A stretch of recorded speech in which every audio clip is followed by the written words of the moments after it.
Insulin sensitivity or insulin resistance. You might be hearing these terms a lot recently, and it's for good reason. It's not just for diabetes, and it's not just for prediabetes. In fact, you could be insulin resistant for a decade and never fit the testing parameters for prediabetes. Insulin resistance is a major player in weight gain, especially in new areas like the midsection, a major player in hormonal imbalance, fatigue, and metabolic dysfunction. And again, long before this ever shows up on a lab panel.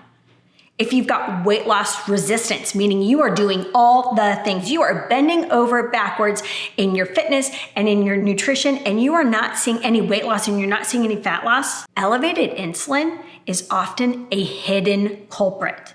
If you've got brain fog or every day around 3 o'clock in the afternoon, you crash, well, when your cells stop responding to insulin, you can't efficiently turn food into fuel. For me, this became very apparent when I hit 40. I mean, everything that I had done in my 30s stopped working when I hit 40. And I simply wanted to blame all of the changes in my hormones. I mean, brain fog on the daily. Every day at 3 o'clock when it was time to go get the kids at school, I just wanted to take a nap. I was constantly inflamed. I had no energy. I simply didn't feel good. So I made some changes. I did strength training. I added daily movement in the form of daily walking. And then I minimized sugary and processed foods. And all of a sudden, I mean, almost immediately, I had energy again. I would say like within a week, I had energy again. I was getting rid of inflammation. I felt better. For my dear friend, she just went through menopause and she got rid of 90% of her symptoms by following an insulin sensitive food plan. And little did I know, that was pretty much what I was following when I hit 40, when I reduced sugar and processed foods. So about a year ago, I was talking to Stephanie, our registered dietitian. Her main gig is working in her clinic serving her patients. And she was telling me about all of the big, huge, absolutely fascinating results they were seeing in her clinic with patients following insulin-sensitive food plans. So she is a wealth of knowledge when it comes to this. Just in the past year, she has worked with hundreds of patients with about 100% seeing results. And when I say seeing results, I'm not just talking about results on this scale in terms of weight loss, although there were major results in that category. It was better body composition in losing fat mass, energy, how they're feeling, less inflammation, as well as really great lab panels. So I'm bringing Stephanie into this episode not only to share her wealth of knowledge that she has over this past year in 100% of her patients seeing results, but also to make it applicable to our busy lives, make it applicable to our age and our hormones, and then also explain it to us like we were 5 years old, because some of it can be pretty complex. So Stephanie, why do we need to be aware of insulin sensitivity? And can you explain it to me like I am 5 years old? Let's break it down. Yeah, so a broad view of insulin sensitivity is a great place to start because a lot of times when we think of, we hear insulin or something like that, we really think about type 2 diabetes. But what we know is our bodies start having these reactions long before it can be diagnosed with testing. And there's kind of this difference, insulin sensitivity can mean the very, very beginning stages of type 2 diabetes, and you could develop that 3 years later, 15 years later, it all kind of depends. Or there are some people that just kind of hang out in that insulin sensitivity area and never truly develop type 2 diabetes. But we know that there are tests from what we know out there that our bodies can be not reacting to the foods that we eat the way that we would hope that they do long before it's diagnosable with any sort of testing. So insulin sensitivity refers to how efficiently your body cells respond to insulin. So when you think of insulin, insulin is the hormone that helps regulate blood sugar. So you have glucose that's in your bloodstream. then when glucose hits your bloodstream, it sends a signal to your brain. Your brain says, okay, there's glucose there. We need to move it into the cells. It tells the pancreas to start secreting the hormone insulin. Think about insulin as grabbing on to those those glucose molecules, turning the key and moving it into your cells to be turned into energy, into your muscles, into your liver, kind of to be stored later. But if you have high insulin sensitivity, your cells do a really good job of absorbing glucose from the bloodstream. So your body with very, little problem is able to keep your blood sugar level stable. However, if you have low insulin sensitivity, you might also hear about this as like insulin resistance. Your cells really don't respond well to the insulin. It makes it so that your pancreas has to produce more of the insulin to do the job that it needs to do to keep your blood sugars in check. So over time, this is of course really taxing on those beta cells in the pancreas. It could lead to just kind of general higher insulin levels, fat gain, and an increased risk of type 2 diabetes. Okay, so basically, being insulin resistant means my body cannot work efficiently. It feels like your body is stuck. And for me, I know that's exactly how I felt when I was 40. I felt like I was stuck. Now, given I had just entered that season of life where I was in the car 5 or 6 hours at a time for 3 o'clock in the afternoon until 10 o'clock at night. And trust me, I wouldn't have it any other way. I love taking the kids here, there, and everywhere. But if I did not cook dinner by, 1 o'clock that afternoon, we were maybe going through a drive-thru, and probably going through drive-thrus a lot more often than I'd like to admit. So I completely switched gears. When I turned 40, all of a sudden I was like, okay, I've got to switch gears. And I really started researching all the things. I started cooking at home 85 to 90% of the time. And wow, did that make me feel different. As I mentioned earlier, I decreased sugar and processed foods. And it was an insulin sensitive plan at the time. I didn't realize that's what I was doing. I did strength training and walking, and I'm talking about like immediate results. I'm talking about things that you can start doing today and see results 3 days from now by eliminating sugary processed foods, walking, getting in your daily movement, and then adding strength training. Now we're going to talk about the correlation between strength training and insulin in a bit. I was also able to get off of my autoimmune medication. When I turned 40, I realized I didn't want to be on this hypothyroid medication for the rest of my life.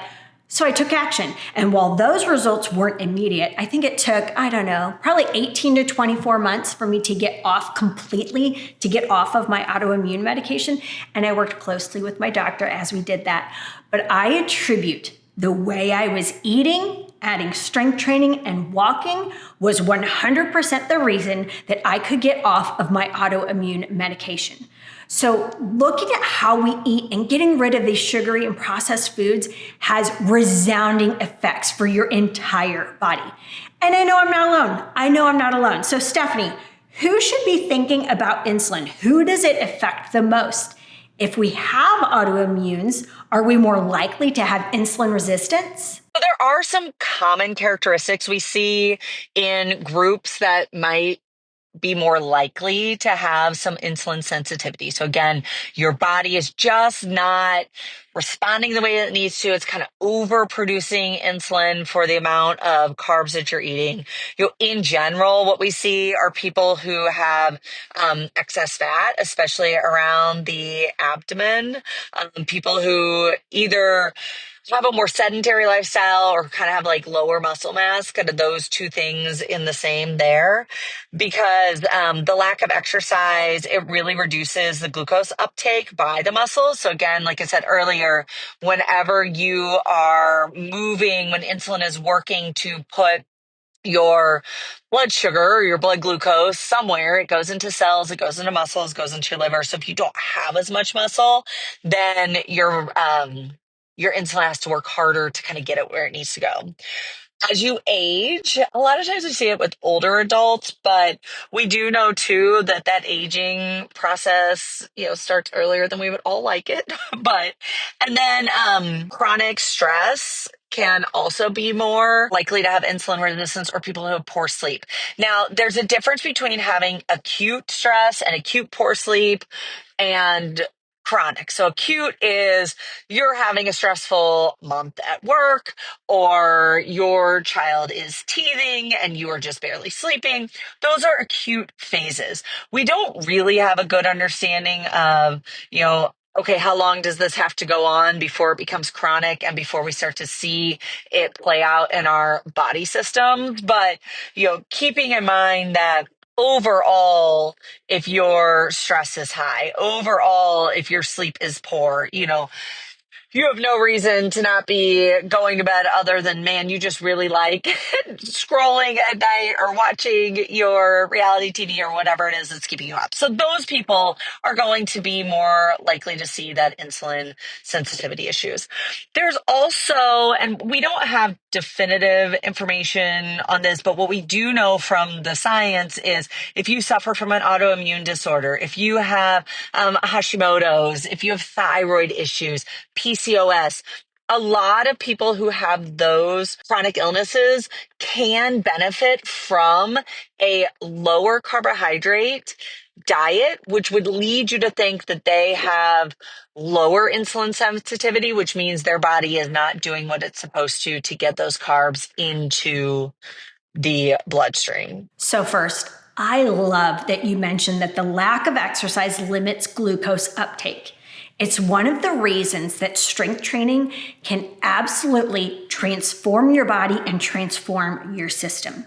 But second, I have to laugh because the 4 things that you mentioned most likely to have insulin sensitivity is age, hormones, chronic stress, poor sleep. I mean, I'm pretty sure that it affects all of us. So how do we know we are insulin sensitive? I mean, I know we can all benefit from eating an insulin sensitive diet because we're getting rid of processed foods and sugars, but I want to know the indicators, and do I have to get tested? Especially because at the top of the episode, we were saying we could be insulin resistant for years before the labs ever show it. Can we just have those symptoms of weight loss resistance where you're doing all the right things and gaining weight in your midsection and not seeing your new results? Or having that brain fog and fatigue crashes because your cells are not responding effectively? So to know this, can I simply go by symptoms, or do I need to stick my finger so that I can get those results? So knowing if you have insulin sensitivity can be a little challenging to diagnose because, like I said at the beginning, sometimes our body is able to do the work and make up for those problems, and it's not detectable kind of in a lab setting. I have had people who, we will ask their doctor to draw like an A1C or an insulin or something to kind of see if there's any indicators there. You can also go the continuous glucose monitor route, CGM. So those are, you will see them, people will put them on the back of their arms, and it is continuously monitoring your blood sugars. You can also do finger sticks. Now, I know everybody hates this, and I'm not saying you have to do it to know.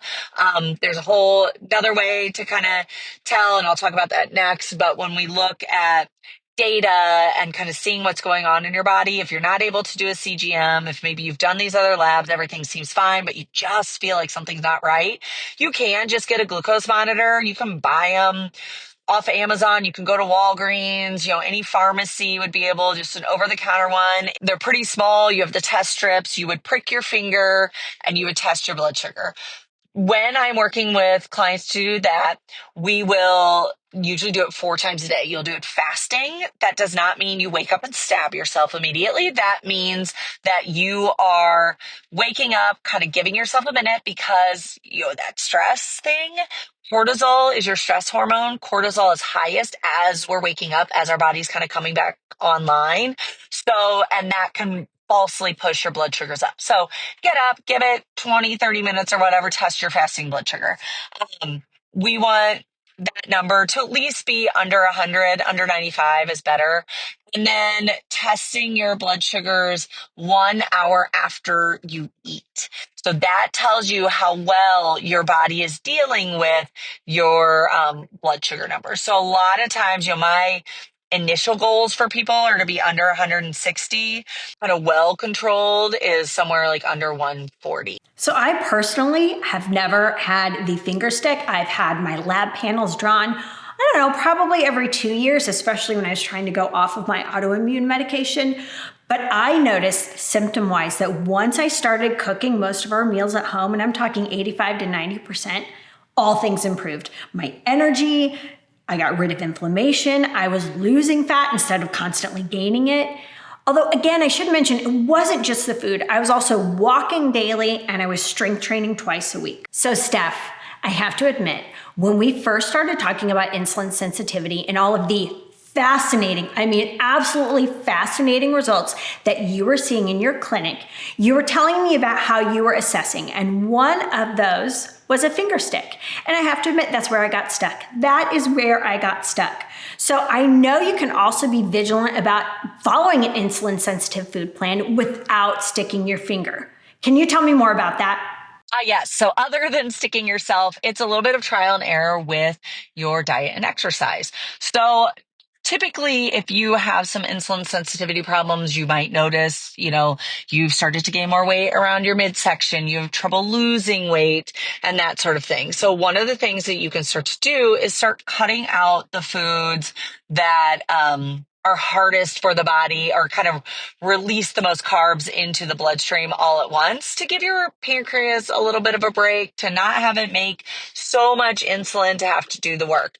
And so whenever people start to do that in combination with, consistent exercise, they'll notice they start feeling more energetic. Maybe they're able to move the scale, that sort of thing. I've had a lot of people in my practice that, that number will be plateaued on the scale for them, or their energy is really fatigued, because I will always tell you that the number on the scale is not the best indicator of your health. It's just one measure. There's lots of other ways to tell how healthy we are. But when we look at that and we start making those diet changes, if they are testing their blood sugar, they notice that they have more numbers within range, and they start seeing those symptoms improve. So the second way, without getting your finger, is starting to make some of the changes that we'll get into, and seeing how that starts to impact how you feel and how your body is reacting to it. So basically, if I make some changes and I start feeling better, that's an indication that I could have had some insulin resistance. And I could know that without sticking my finger and reading the glucose. So that's good news, because then I just need to keep making those changes so that I keep feeling better and better. Now, we always talk about trial and error. Steph, you and I talk about it a lot, and I also talk about it a lot within how we work out and how we walk and how many steps you should take. We all want an answer that is a one-size-fits-all answer. Tell me what to do now, and I want to see results immediately. Think of it this way. Some trial and error for just a few weeks, just 2 weeks, can set your body up to indefinitely feel better. So you might need to do some tweaking here and there to see what serves your body best. If you are a numbers person and numbers motivate you, get the finger stick. My dear friend who eliminated 90% of her menopause symptoms by following an insulin-sensitive food plan, she used the finger stick. I think originally she used it more often, and now she, uses it a little bit more sparingly, but those numbers motivate her, and that's what works for her. So again, you've got to do what works for you. All right, we're going to bring it home talking about my favorite part, the exercise science, how exercise improves insulin sensitivity. Exercise is one of the most effective ways to improve insulin sensitivity, because essentially what you're doing is exercise is helping your muscles absorb glucose without requiring as much insulin. So how that works is, first off, you have increased glucose uptake by muscles. So remember, we are eating food, it's going through our digestive system, gets into your intestines. Your intestines act like a sponge, suck up all those things. Carbohydrates are turned into glucose whenever they are in that process, and then move to your bloodstream. So we have, during exercise, your muscles use glucose for energy. This is why one of the things for everyone to take away from this is, I am not advocating for a low carbohydrate diet. I'm advocating for a more moderate carbohydrate diet that is balanced with protein and balanced with good fats while also prioritizing exercise and even some of the timing in that too. And that's why, because glucose is the body's first form of energy. It's the first thing your muscles need, first thing your brain needs. So during exercise, your muscles suck up that glucose for energy, and it effectively reduces the amount in your bloodstream. Then this effect actually continues after exercise as well, making your muscles like more efficient at absorbing glucose, and all at the same time requiring less insulin production. So, kind of that second thing just on that is it reduces your insulin levels. So over time, regular exercise lowers your baseline insulin level. Your body just doesn't have to produce as much to help regulate the blood sugar. Now we get into some smaller things. And so those are the two big things, but more exercise does help your mitochondrial function. So essentially your mitochondria, which you probably remember is like the cell's energy producer, means that you have better energy metabolism and you're creating higher insulin sensitivity. So while this is not having a direct effect on your insulin in your cells, just by improving the health of your mitochondria, you're getting the benefit in your insulin production. It also helps to reduce that inflammation, especially chronic inflammation, because like I said earlier, chronic inflammation, stress, poor sleep habits, all those things our body doesn't love. So it gets inflamed while trying to kind of protect against it and contributes to insulin resistance. Exercise, we know we can measure. Exercise helps reduce inflammatory markers in this sense. Stephanie, we're going to come back. I've got one more question about a better time to work out to help my insulin levels. But first, I want to branch off on exercise. So the best types of exercise for age, hormones, insulin sensitivity, and many other things are going to be your walking, your daily movement, getting in your daily steps, and strength training. And when I say strength training, don't think of that as 5 days a week, 60-minute sessions. I'm talking about 3 30-minute sessions a week. So after you work out, your muscles soak up sugar from your blood. The more muscle, the more they can use, which is why we continue to hear more strength training, more strength training, more strength training, especially if you are over the age of 35. Every time you exercise, you're basically cleaning up your system, making your body need less insulin. It opens doors for sugar to where it's supposed to go. Exercise is also going to help you reduce visceral fat. This is the deeper fat around your organs, and it worsens your insulin resistance. Exercise targets this fat and improves metabolic health. As Steph said, exercise is going to help improve mitochondrial function. The regular movement enhances how cells process energy, making insulin work more efficiently. And then exercise boosts metabolic flexibility. Exercise trains your body to shift between burning carbs and fat. This is a key for fat loss and preventing insulin resistance. So strength training and walking, it is a game changer. So Stephanie, is there a better time to work out to help my insulin levels? So in general, I just want everybody to be active. I want them following your programs. I want them doing what they can during the day. But if you have any control over it or you're looking to optimize this, one of the best times to exercise, especially if you think you have some insulin sensitivity, is 30 to 60 minutes after a meal. Now, this does not mean anything intense, and this does not mean anything that takes a long time. All I'm asking for is walking around, doing some sort of movement. Scale of 1 to 10, we're looking at a 5 or 6. Do it for 10 or 15 minutes. It is one of the most effective ways to help bring that blood sugar down. So some studies have shown that by adding just a 10 or 15 minute moderate walk after a meal can decrease your blood sugar readings if you were doing a CGM or you're doing fingerprint by up to 35%. Now, not everybody's going to get that result, but a lot of people do.